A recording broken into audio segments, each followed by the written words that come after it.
Oh, that was lovely. Well, all the best to the both of you. And like Ryan said, it is lovely to see a couple here talking about how in love they are. So thank you congratulations very much. on the wedding as well. Thank you very much. Yes, well congrats. done, guys. We're going to be taking your calls on this subject with relationships expert Dr. Pam Spur. So do you think your partner is more attractive than you? Do you worry that he or she will go off with someone else? And do you stress every time that they're out of your sight? Or maybe you're the beautiful one in your relationship, but does your partner have other qualities that far outweigh their looks?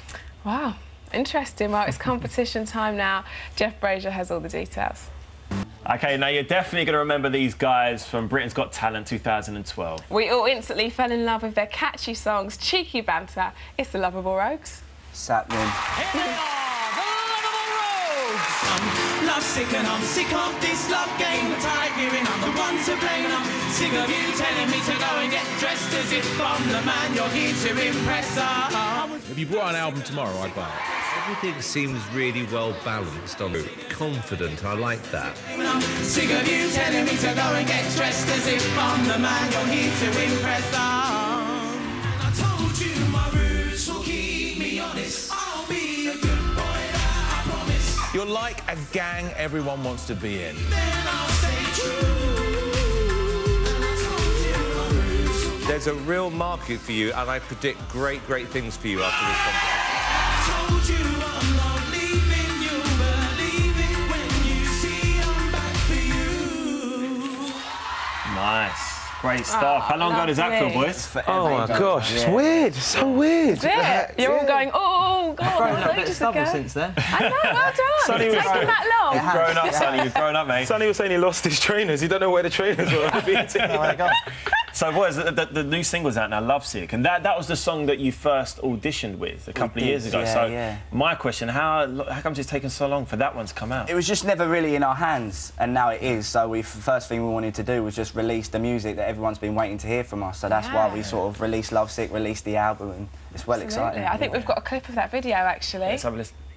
Lovesick and I'm sick of this love game. I'm tired of hearing I'm the one to blame. And I'm sick of you telling me to go and get dressed as if I'm the man you're here to impress. I'm lovesick and I'm sick of this love game. I'm tired of hearing I'm the one to blame. And I'm sick of you telling me to go and get dressed as if I'm the man you're here to impress. Love that song. I love that. So Eddie was just saying that you're now in control of it yourself because you're no longer with Simon Cowell's label. No, we set up our own label, so we're the managing directors of Super Duper Records. Congratulations.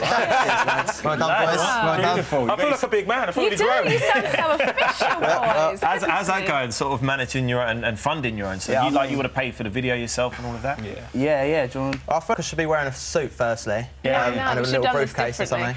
Yeah, no, it's all going. It's nice to have it in your own hands and be able to do what we release the music we want to release. I think it's really kind of weird to see the aspects of the music industry that we didn't kind of know before, because obviously when you're in a major, there's a lot of stuff that's done for you. So we like financial aspects and kind of things we haven't seen or knew. Yeah, I guess you've had to grow up a lot. It was really helpful being with Psycho because you can sort of you see how everything's done, you know how it works, and you can sort of take that info and then you can steer it to what you think didn't work so well for us and what you could do better. And I think that's what anyone does. Like they start working for someone and they think, do you know what, I can fly the nest now and do it on my own. Yeah, for sure. And the album's called This and That. Yeah. It's out now. What's the album about?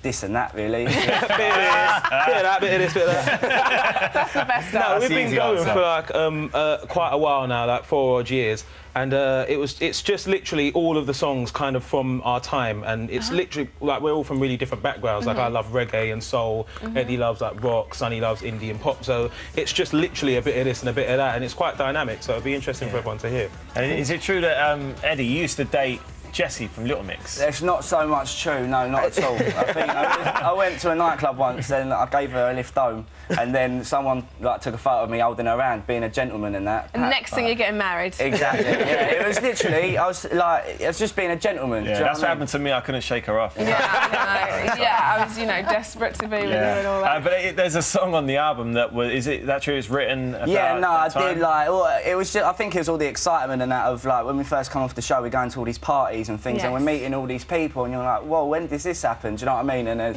little sad me in the corner of my notebook and pen, and I did start writing. Yeah. It's good. Well, Jessie's single now. And I know that Jade from the band single as well. Sonny, you got a little bit of a liking for Jade. She's a bit alright, isn't she? She is a lovely girl. He needs to crack on. He's too shy, this one. Listen, little mixed girls, if you're watching, there's a couple of fellas here that you know, want to take you out on a date. Yeah, so we'll tweet make it Rylan. happen. Talk to the hub. We Tweet want to Uncle know. Rylan. And you know what's happened, and this pays off. We want to come to the wedding. We hold you personally responsible. Thank you very much. That's what I was looking for.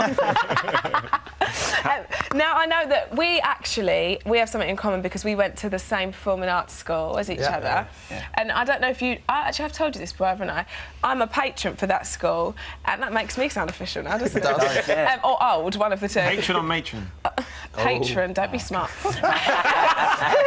And I actually saw you perform in Lovesick before you were on the show, and I remember saying, I love those boys and I want big things to happen. So I'm so pleased that it's all going well for you. And big because things you did really happen. do. And Sonny, I just noticed you bought your ukulele on today. yeah. What's all this about then? Well, earlier in the changing room, we just thought we'd come up with a little something for you guys. Oh, Okay. yes, So, please. Yeah. Yeah.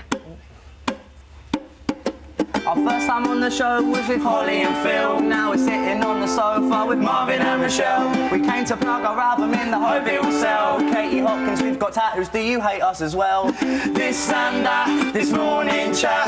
Couldn't stay away, so I'm coming back. I'm coming back. Thought I'd let you know, and now you know how to feel about that.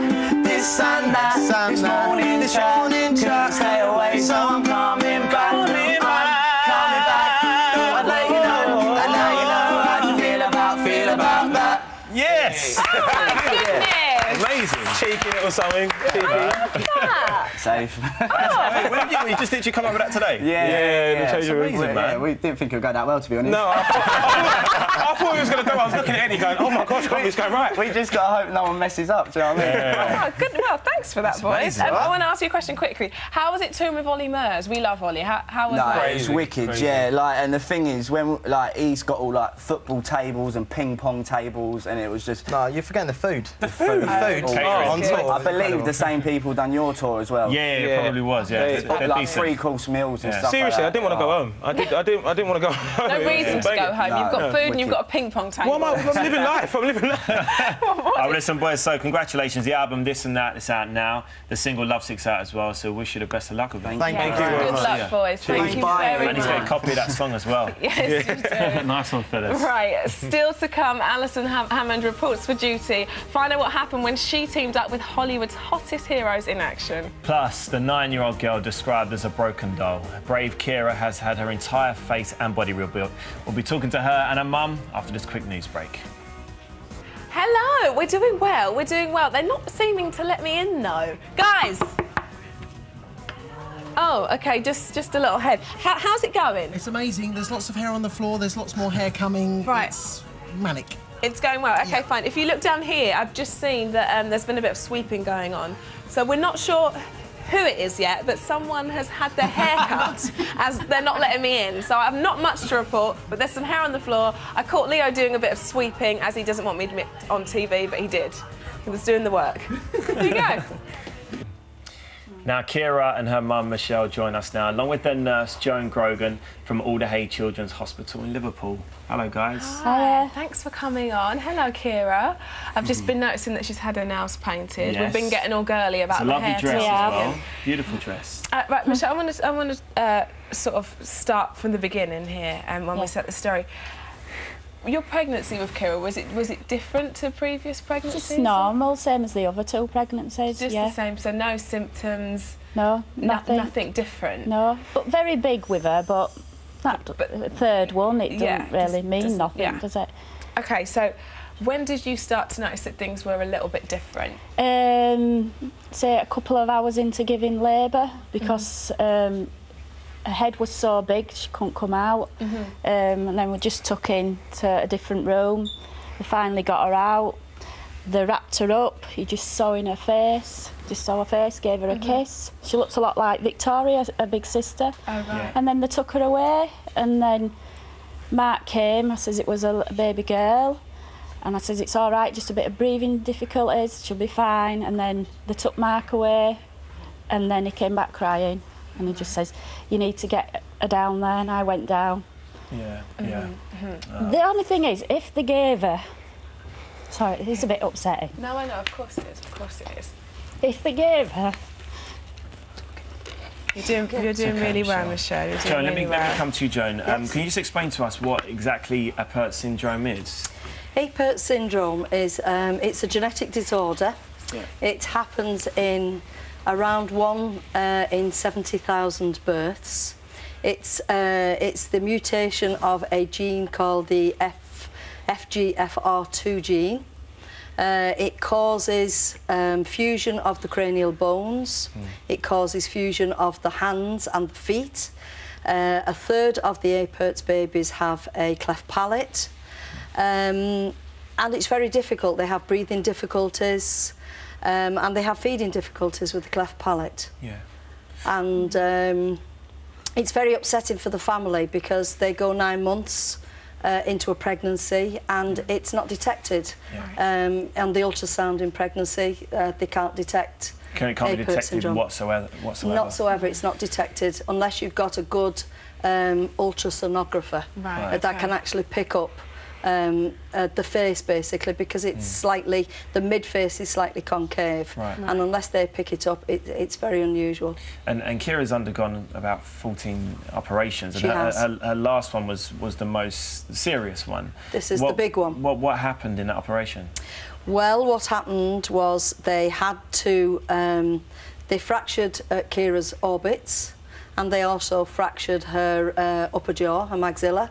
Right. And they brought her, because her eyes were slightly too far apart, they've actually formed a V and they brought the eye sockets closer together. Right. And then we've put the framework on, and the framework is to help with the mid-face, so it's the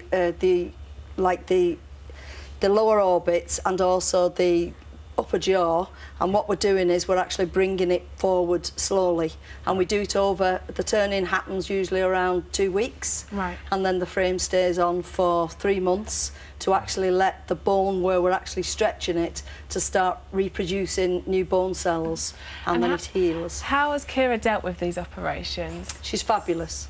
She's a remarkable little girl. She is a little star. Of course, when they come out of surgery, it's very difficult, and Michelle and Mark, of course, they need a lot of support. Yeah. Because not only is Kira suffering with the framework on, but we're actually changing her appearance by doing it. We're doing it very slowly, and her mid-face is actually coming forward. So throughout the fortnight we're moving, we're actually changing her appearance. So it's very difficult for the parents and the family and everybody that knows Kira to actually see this happening, and they'll see the change in it all. And Michelle, what's life like at home with Kira? Oh, it's hard at the moment, but we get on with it. We've always got on with it. Yeah. Kira didn't ask to be born this way. We have to deal with it. And we've heard that Kira never complains. She's fantastic. Even when she's in pain, she doesn't say anything. Yeah. No. No, I do want to say, Kira, I know that yesterday you were really looking forward to coming to London for one thing only, and that was because you wanted to get in a black taxi. Is that right? And you got in a black taxi yesterday. Did you enjoy it? Yeah. Was it fun? We could see you here getting in, having a day around London. Oh yeah, look, having a lovely day. There you are. And also, I know that you went on the London Eye, which is amazing, isn't it? You can see the whole view of London.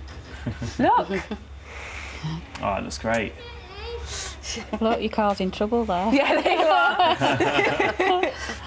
And Michelle, let me ask you, how important has your relationship been with Joan and all of the rest of the team at Alderhay? If it weren't for Joan, for parents who have children born with something different, there's nobody else. We've always had Joan. Nobody else wanted Kira when she was born. There was too much wrong with her.